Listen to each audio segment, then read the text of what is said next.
And I'm sorry.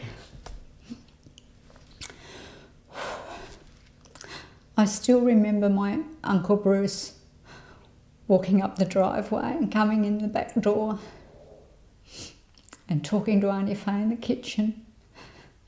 And I just knew. And she came in and sat on the couch with me and put her arm around me and said that Dad had passed away.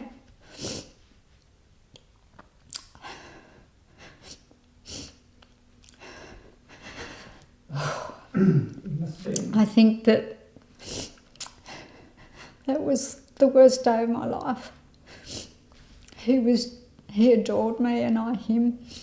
He was the most beautiful, kind man that I had ever met and have ever still met. He just loved everybody. He loved people, anybody down on their luck. He loved animals.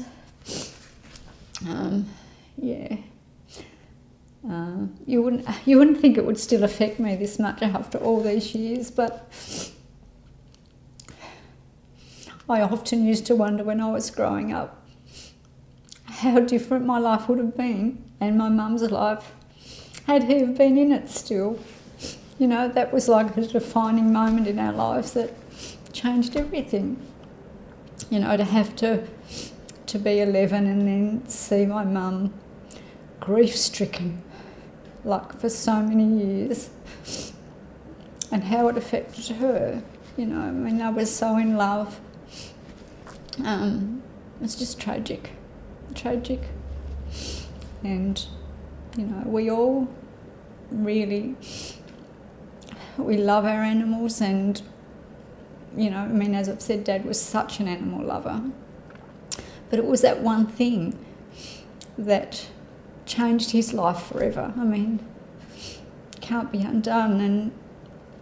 And if there's one thing I would say to people if they're in that situation, if they're faced that their houses are on fire or whatever it might be, if they've got animals, I mean, if it's not safe, don't, you know, think about it. Think about the consequences, because it's not just your life, it's all your family's life. It's like a domino effect. And if you can't do it safely, please don't do it, because, you know, as sad as that would be, it's an animal. It's not your family. It's not a human being, and you might lose your life, even though you don't think it's a possibility. We all think that we can do things and we're superhuman and, you know, we can save the world, but sometimes we just can't. Yeah. So I wish he didn't save those horses. As much as I love horses, I wish he didn't save them. I wish I still had my dad and he gets to see his 7 grandchildren. Great-grandchildren they would be for him, my grandchildren. And even to have met, you know, his grandchildren. I mean, he would have been the best grandfather ever, but we'd never get to know that.